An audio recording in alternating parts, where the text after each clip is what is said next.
सुप्रभात बच्चों, आज हम करेंगे जागरण गीत। जो हमारी कविता है उसकी दोहराई करेंगे जो यूटी में आएगी।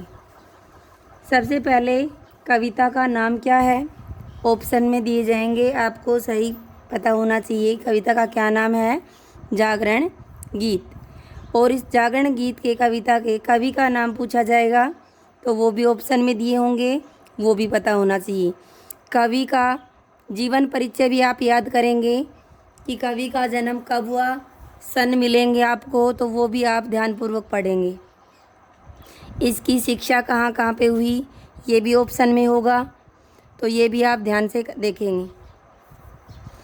और इसकी मृत्यु यानी कि जागरण गीत के कवि की या फिर कवि का नाम पूछकर कि सोहनलाल द्विवेदी जी की मृत्यु कब हुई थी, 1 मार्च 1988 में, 1 मार्च 1987 में या 90 में। तो ऑप्शन दिए होंगे, आपको सही ऑप्शन पे टिक करना होगा। आगे है वही शब्दार्थ, तो शब्दार्थ में भी आप से ऑप्शन में ही दिए होंगे। जैसे अतल, अतल का मतलब होता है बहुत गहरा। एक जगह मिलेगा आपको बहुत गहरा, दूसरे में मिलेगा धरती, तीसरे में मिलेगा लाल, चौथे में ओछापन। तो जो सही होगा ऑप्शन उसी पे आपको टिक करना है कि बहुत गहरा।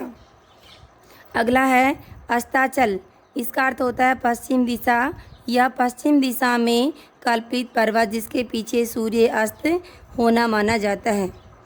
अगला है अरुण, अरुण का मतलब होता है लाल। इसमें भी ऑप्शन दिए हुए मिलेंगे। जो भी वर्ड में शब्दार्थ होगा उसके साथ ऑप्शन 4 मिलेंगे आपको। सही ऑप्शन पर सही का टिक लगाना है आपको। शूल का मतलब कांटा, मझधार का मतलब धारा के बीचों बीच, श्रृंखला, बंधन, कड़ियाँ या जंजीर, संकीर्णता, ओछापन, विपथ होना, राह भटकना। उसी प्रकार से ये मौखिक प्रश्न है, गीत गाकर जगाने कौन आ रहा है, कवि आ रहा है या गांव वाले आ रहे हैं, देश वाले आ रहे हैं। ऑप्शन सभी तरह के मिलेंगे, आपको सही उत्तर का पता होना चाहिए। सूर्य क्या करने आ रहा है, ये आप कविता की व्याख्या पढ़ें और उत्तर पता करें।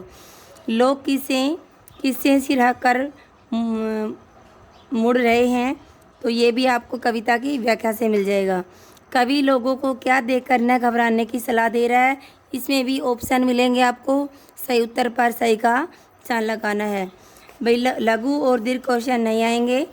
उसके बाद में सारा बुक वर्क, इसकी भी अच्छे से तैयारी करनी है।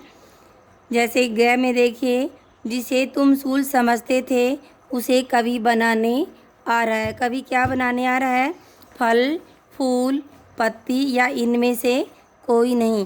तो आपका सही उत्तर क्या होगा, फूल। कांटों को फूल बनाने आ रहा है। किसे देखकर घबरा मत जाना, बहाव को, किनारे को, मझधार को।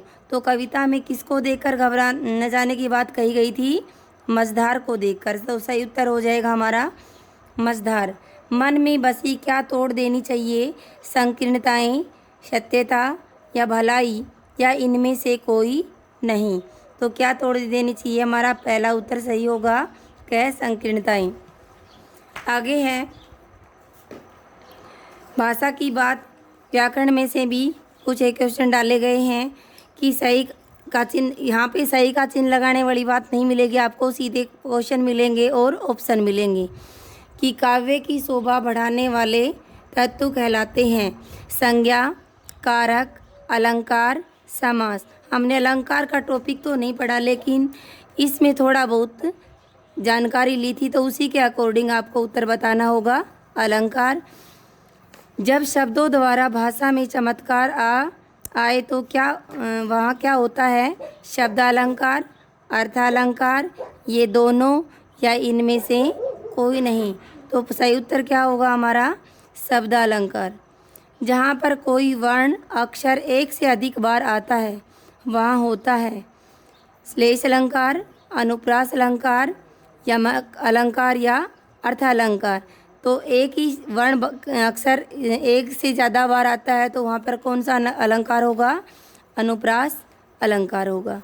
प्रश्न नंबर 2 में देखिए, अनुप्रास अलंकार के उदाहरण हैं ये, चारु चंद्र की चंचल किरणें बार बार किसकी आवृत्ति हो रही है? च च की। सलेश अलंकार में पानी गए न उबरे मोती मानस चूर, दोनों के एक उदाहरण है।